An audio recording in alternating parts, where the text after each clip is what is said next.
All right, Coach, thanks for joining us today. This is Coach Kevin Clifford. He's the Roberts Wesleyan women's basketball coach. Thanks for joining us, Coach. Yeah, thanks for having me on. Hi, Coach, everybody. can you just give us a little bit about your background? Yes, I'm from Queens, New York City. I played high school, prep school basketball, and then I got a scholarship to Sacred Heart University. After that, I started coaching, and then I was a part-time coach and full-time teacher in the States and New York. And then I moved to Buffalo to coach at Buffalo State College on the women's job. And now I'm at Roberts Wesleyan, Division II head coach at Roberts Wesleyan. All right, fantastic. So appreciate you coming on. So we just have a few questions for you.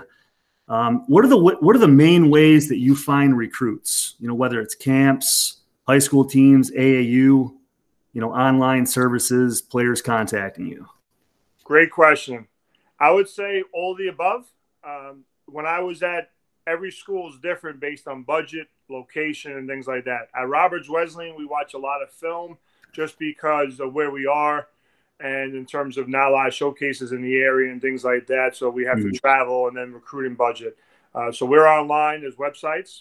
Field level is a big one, FIELD level. A lot of high school coaches recommend players on there. NCSA is a scouting service that they charge the players and parents of the recruits, but it's free for college coaches. We could get upgrades in terms of they charge us more money if there's more features. What I suggest is them sending out an email to us, make it personable, and they could do it themselves. So the recruiting services are good. We've used them before. I prefer going live to showcases, either having a camp, elite camp, and invite players or prospects, or going out to showcases, AAU, high school. You see me at your games and things like that. You reached out to us and sent us film, and we watched those. So it all depends. At Buffalo State, I went to high school games. I was able to coach AAU, so I was able to see players then. Camps, clinics, you never know who's watching. Online, people now using Twitter. They send me videos via Twitter. YouTube is a big one. Huddle. So, again, all the websites, links, showcases, live events, high school camps.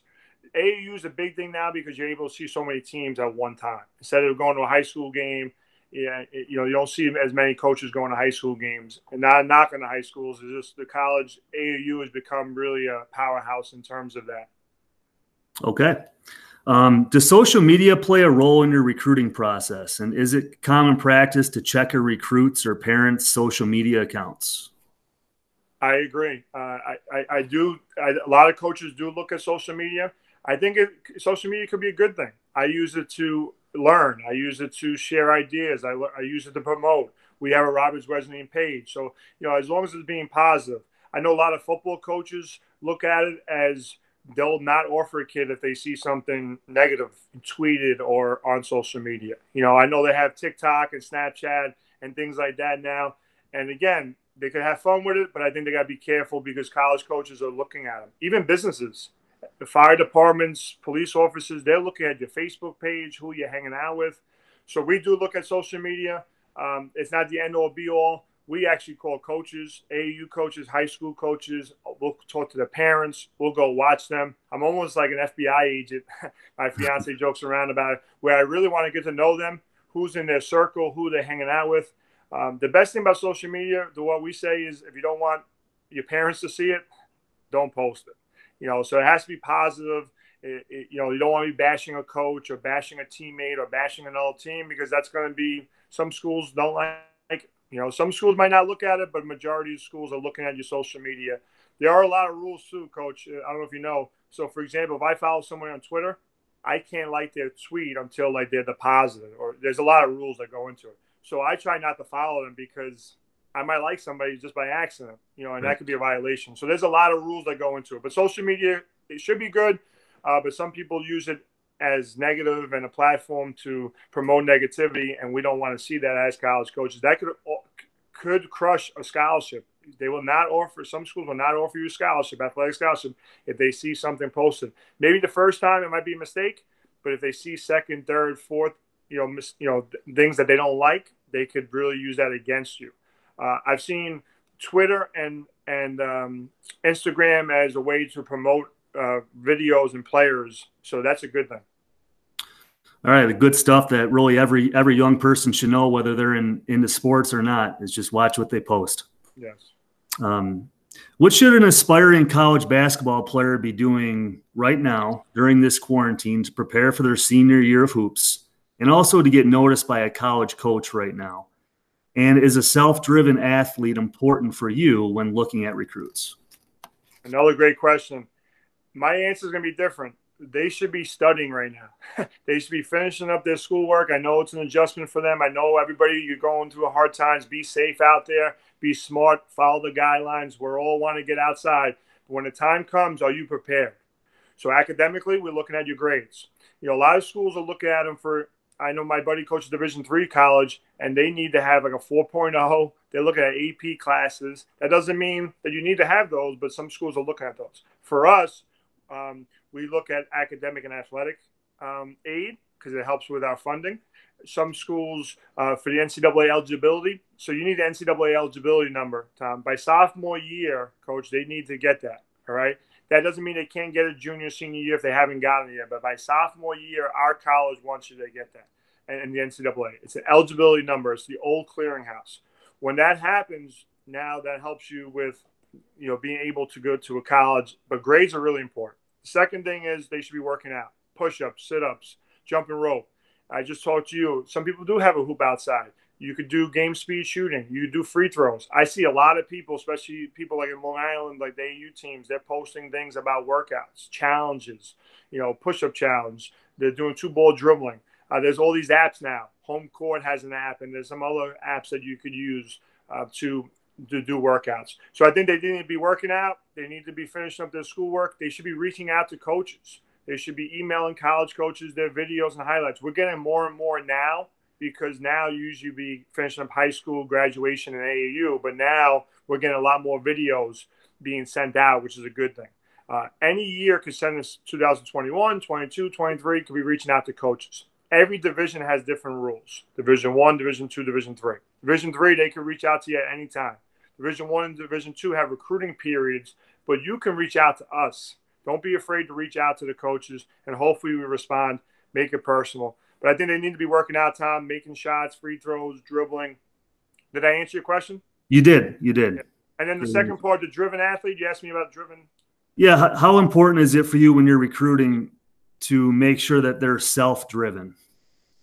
Yeah, I think a lot of coaches look at motors. There's like a skill now, playing hard. I think you're supposed to play hard. I think you need to outwork somebody. That's what we look for. We like the intangibles. So when we're watching a video, we look at like who's diving on the floor, a lot of people just put shooting, put defense, put taking a charge, but again, we do want to see you dribbling, shooting, passing, but we want to see the intangible things, high-fiving your teammates, showing some passion. All those things are important. So I think self-driven, I think the people that are intrinsic right now are going to do well when it comes to the fall, when it comes to recruiting periods and the seasons, because they're going to want to working out. The people that are not driven are going to be out of shape and out of game shape and going to have all the excuses. And we don't want those players. We want the players that are motivated and driven. And I see some, and I see, we see both sides. So I think we look at coachable, positive attitude. We look at all that stuff. But I think if you're driven, you're going to go to class. You're going to go work out on your own. You're going to shoot extra. I don't have to force that onto you. Mm-hmm. Okay. And to kind of follow up with that, if you had a checklist of characteristics of an ideal recruit, what would be on that checklist? It could be a long list, but I'll give you a few. I think obviously academics is big for us. We have 4 A's, so I'll give you the 4 A's. Academics, attendance, showing up, being responsible, attitude, having a positive attitude, and number 4 would be athleticism. So being able to make a layup and skill work and talent. So on your list, Coach, I would have competitiveness, skill work. Skill is important. Like if you're a point guard, can you dribble right and left? Are you a leader? Are you a shooting guard? Are you a shot taker? Are you a shot maker? I'm a shooting guard, but I shoot 20%. You're not a shooting guard. I shoot 35%, from the field where I could shoot 45%.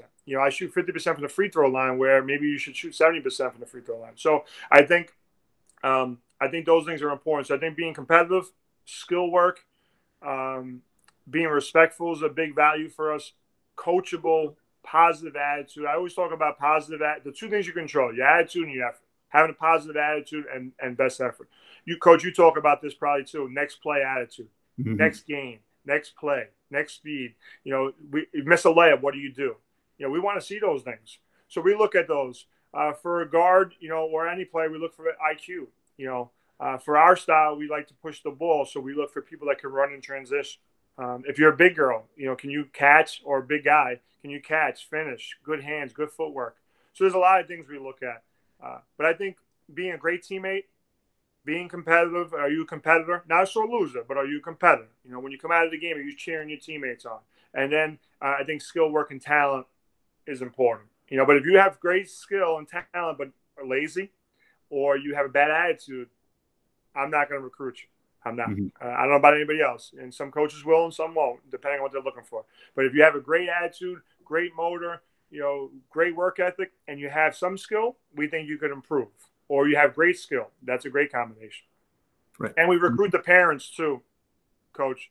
Parents are a really big part in the family. They're a big part of the process. My brother's college coach is Jack Armstrong. He's the announcer for the Raptors. He was the assistant coach in Niagara. I'll give you a little story. He came to my house. I was 14 years old, and I loved the guy. He recruited all of us. He recruited me, my parents. My parents loved him, and my brother let him go to Niagara. And my brother was getting recruited by Texas and UMass and all these schools. So I think recruiting the whole family and making them an ally and being part of our program instead of someone that's yelling at the coach in the stands. And that kind of transitions into my next question, which are what are turnoffs for you with recruits that might make you move on, and that could also include maybe parents, like you just mentioned. Yeah, we watch players in good situations on a good day, a bad day. The NBA, I heard them say when they scout a player, they watch the great game, their best game. They watch the mediocre game, and then their worst game. And they watch how they act, their body the body language, how they treat their teammates and the officials and the coaches and everybody. So we look at them many times. I recruited a player at Mount St. Vincent. Her name was Speedy, and we recruited her I went to 7, 8 games. But I really, really wanted her. I thought she was a great player, but I wanted to see her family. I wanted to see how they reacted. The parents just went and cheered for all the players, not just her own daughter. And I loved all that. And they came to all our games, and she ended up being Player of the Year in that conference. So we do really look at those things. I think a couple of turnoffs are we'll take a chance on a kid, and some coaches maybe, Jerry Tarquini and UNLV used to take second and third chances. He used to say it himself. So for us, for example, if we see a kid, maybe a bad day, I want to see him again. But if I see it on and on, then we pass on that kid. So for example, if you have poor grades, but maybe you have good SAT scores, but you have poor, or vice versa. Well, you have good grades, but your SAT scores are low. We'll still look at that kid. Can they get into our college? Those are the things we look at. Can they get the eligibility number? Can they pass all that? So grades will be a turnoff. I don't want to babysit anybody, But we'll take, if you have a lower grade, everybody's different. Everybody learns differently. But if you have a poor grade, poor attitude, lazy, we're going to pass that person. So grades is important. Second thing is being lazy. I'm like Kobe Bryant. I don't like lazy. I don't know lazy. I don't understand lazy. I don't talk lazy. I want people that work. I think if you work hard and outwork people, everybody's supposed to work hard. But I think if you outwork people, so that's another thing. I think being respectful. Coach Calipari, one of the best recruiters in the game. If you look at it, he gets great players at Kentucky. Whatever he does, I don't know, but he recruits the mom. And one player was disrespectful to the mom in the house. He did a house visit, and if you read his book, he left the house because the player was rude to the mom. If you're going to be rude to the mom, you're going to be rude to the coach. He walked out, didn't offer him a scholarship, and then yelled at the assistant coach for bringing him here because he knew, he's like, did you know that this kid was like this? So it's a funny story in terms of that, but it's true. So we really recruit the family and the parents. So if I go to a game, coach, and I'm sitting behind your bench and I see parents, a player looking at the parent instead of you, that's going to be a question mark or a red flag. And if I see it over and over, then we pass on them. So it's not one thing, but it's a combination of things. But I think being disrespectful to the coach, a bad attitude, you miss a layup and you walk back, we call it double error. if I turn the ball away and I look at my hands, or I yell at the ref, or I yell at my teammates, or, I'm lazy, or if we come out of the game and they don't shake everybody's hand and they sit at the end of the bench and pout, we look at all those things. So there's a lot of turnovers. Those are some. Did I answer your question? You did. Tremendous. Two more questions. What don't parents or recruits understand about playing college basketball versus high school basketball? And also about the recruiting process that you wished they understood? Great question. At the end, Coach, I'll show you that chart with the 5 R's. Just remind me. But I think, it's changing all the time. With the times, even now, the COVID, it's changing. The recruiting process, the rules. There's so many rules. So I could talk about a couple, and then if you have any more questions, I think number one, they need to have the NCAA eligibility number. I did a Zoom the other day, and I was shocked because the coaches are really good. 10 players, I think 8 of them didn't even know what the number was. They were young. They were freshmen and sophomores. But again, that's when you should be getting it. So the eligibility number, you could Google NCAA eligibility number. They actually charge, and then you charge money, charge a fee. I don't know what it is. I don't know much about it in terms of going on the website, but you have to go on the website, and then your guidance counselor needs to send the transcripts. You need to send your graduation. You have to get a certain amount of courses, and then you have to complete all the tasks. So it's not just a one-time deal. You have to kind of go back in there. And you can't play. Like, if you come to college and you're missing something, that's going to hold you up. So that's number one. Number two, it's a process. You never know who's watching. Email the coaches, players, email the coaches, not the parents. Parents, help them. Okay, you can help them write an email. I have some tips if you want those too, Coach, about writing an email. Make it personable. But I think the whole process is, a lot of people don't understand the evaluation. How's it work? Oh, my kid's better. This kid's going here, and my kid scored 10 points against that kid, or 20 points, So they compare. So I wouldn't compare. I would focus on your child, help your child. But I think picking a college is big on what makes you happy, the perfect fit, and will you like that college if you decide not to play? Say I go to college and I quit. Say I go to college and I get hurt. Unfortunately, that happens. Do I still want to stay in that school, or do I want to transfer? The transfer portal now, Coach, is a big deal in basketball, especially on the men's and women's basketball scene. I don't know about the other sports, and there's a lot in those other sports too. But for basketball, so for example, this is what a lot of people don't know, Coach. If I'm a borderline kid and I'm a senior, right, borderline player, I might be a Division I, low Division I player, and I'm waiting for that scholarship, and the coaches might be waiting to give it to you. What happens now is a transfer might get that over you. And now you might have to go maybe Division II. And don't get caught up in all the levels. People get caught up Division I, Division II, Division III. There's NAIA, there's junior college. There's so many good schools out there. It's all about fit. Go watch a practice. Go watch a game. But I think a lot of people don't know, like, the time and effort coaches put into it, but also the time and effort players and parents, with the AAU and the money they spend. And so it's just such a process. But I think relationships is a big thing, Coach. I think relationships. So I'm kind of all over there. I just try to hit everything. I think the biggest thing that people don't know is the evaluation. How's it work? So for us, we evaluate you. We look at you. We look at what our needs are. You might be a great point guard, but we have 3 point guards. We might not want to over-recruit them. Some coaches do over-recruit. Some coaches say, hey, you're number one. But they say that to 10 other people.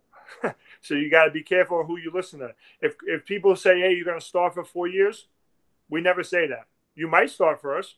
We don't know how your work ethic is. We don't know how, we might get a Division I transfer in, and they might be better than you. So you might have a chance to compete. So I think they need to look at that. So I wouldn't believe everything you say here, from coaches. They might say, hey, you're going to get start for 4 years, or you might play, every minute or whatever.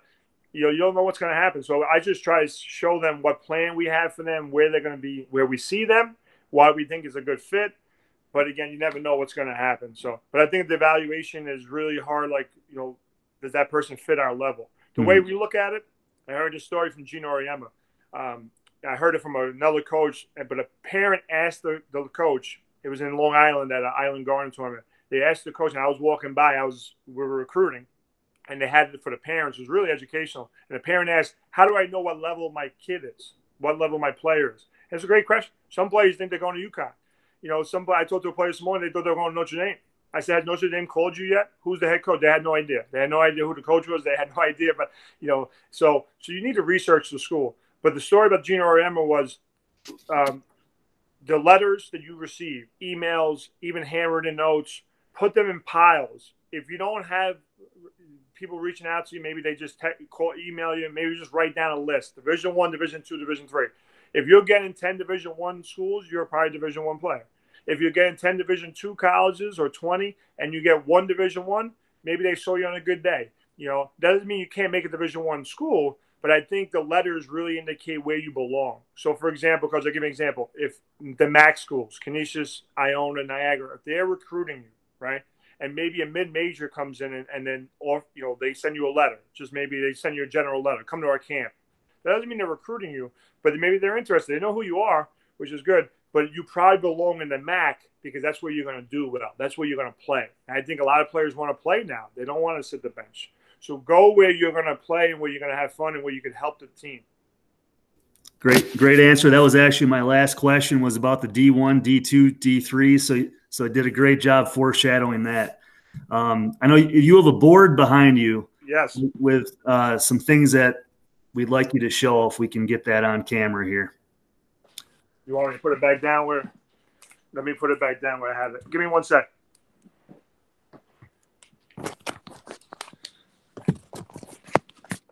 Yep, that's good there. All right, so number one, it's 5 R's, Coach. Number one is relationships. It's all about relationships. So back to Gino Auriemma, he said put all your letters in a pile, 1, 2, and 3, right? What level are you? My brother used to take all his letters and put them in a shoebox. If you put them in piles, it shows where you belong. It shows you. If you're not getting any letters, that doesn't mean you're not good. That means people don't know who you are. Reach out. Relationships. Get to know coaches. Get to know me. Come to my camp. Come to coaches' camps. Okay? Number 2, coach, research. Make a list. So, Coach, you're my coach. I'm going to give you a list of 5 schools that I think I want to go to. It could be for basketball. It could be for any sport. All right? But I'm going to give you a list. Okay? Got that? Got it. Any questions? Nope. Then respond. Reach out. So, for example, I send you an email. Even if you're not interested, hey, Coach Cliff, we're not interested at this time. If anything changes, I'll let you know. We're not going to be hurt by that. Tell us the truth. If they reach out to me, Coach, I try to respond to everybody. Even if it's, I got your email, thank you. I get 100 emails plus a day. 50 or more from recruiting, but I get work emails. I get personal emails. So we get emails a lot too. So you got to respond to the coach. I'll give you a funny story. We were recruiting a player at Buffalo State, and the dad reached out to us. We reached out to them. They wanted a scholarship, but they can go higher, and they were, which was good for them. And I spoke to the high school coach and the dad, and they were really nice. And then I go to Roberts, and now she's at Roberts. So you never know. You don't want to burn your bridges. So you really want to respond. If they didn't respond to me, I might have looked at them differently. But they reached out to me. I knew who they were. They knew who I was. And it was an easy transition because now you never know where the coach is going to be or if you transfer. So, for example, say we're recruiting you and you don't want to go to us right away. And then you go maybe Division I and maybe you realize you should come back to us or another school. Then, that relationship and responding goes a long way. You don't want to burn bridges. Right. Number 4 is be realistic. We talked about that. Oh, I want to play for St. John's. Have you seen St. John's play? Do they fit your style? Have you gone to a Division II school in your area? Can you even play? Like sometimes those players we were recruiting when I was at Buff State, Coach, and they said they were going at Division II, and I was like, you wouldn't even start for us. I was like, so go watch a SUNYAC game. Go watch Niagara. Go watch Manhattan. Go watch Canisius. Go watch those UB. Can you play at those levels? Go watch a Roberts Wesleyan game. Go watch Damon College. There's so many, they're really good, So I think being realistic is really important. And I think academics is part of it. It's not just about basketball, or sports. And the last thing is recruiting visits, Coach. So there is different types. There's an unofficial visit, which is nothing really paid for. You just come and visit. Official visit is where it's usually set up and paid for. We pay for your meals. Some schools might transport you in. They might fly you in if you're out of state or international. International recruiting has become big now too. And then there's you got overnight visits. I recommend overnight visits if you're going to live on campus. If you're commuting, that's different. But I think overnight visits is really important. And then I think go and watch a practice or a game. That's part of the visits too. Go to an open house. If you're younger, go to an open house. We have an athletic preview day where it's like an athletic open house. Anybody could come. They just come and check out the whole school, and they meet other, they meet professors, they meet the president. So I think those are really good too. So, well, that's it. Any questions, Coach, on the 5 R's? Tremendous on the 5 R's. Yep. Good stuff. Yeah, but I think visiting is really important. I think getting to, practice. Like with us, we're allowed 1 workout per Division II. So a lot of people don't know that. You asked the question about your parents and the process, things they don't know. You're allowed 1 workout per Division II. Division III, we were not allowed to work out with them. Division I, I'm not sure. Okay. I think they're allowed workouts too, but I don't know what the rules are. But Division II, we're allowed 1. So you come watch a practice and don't work out. Next time you come, you can work out with us. Good to know. Yeah. Thanks, Coach. Okay, can we get you back on camera and we'll finish it? Yeah. Thanks for having me here. All right, Coach. Hey, really appreciate you coming on. I think it's really going to help a lot of players, coaches, and parents just with, having direct information from a really successful college coach. So appreciate you coming on with us. Yeah, I appreciate you. Thanks for your time.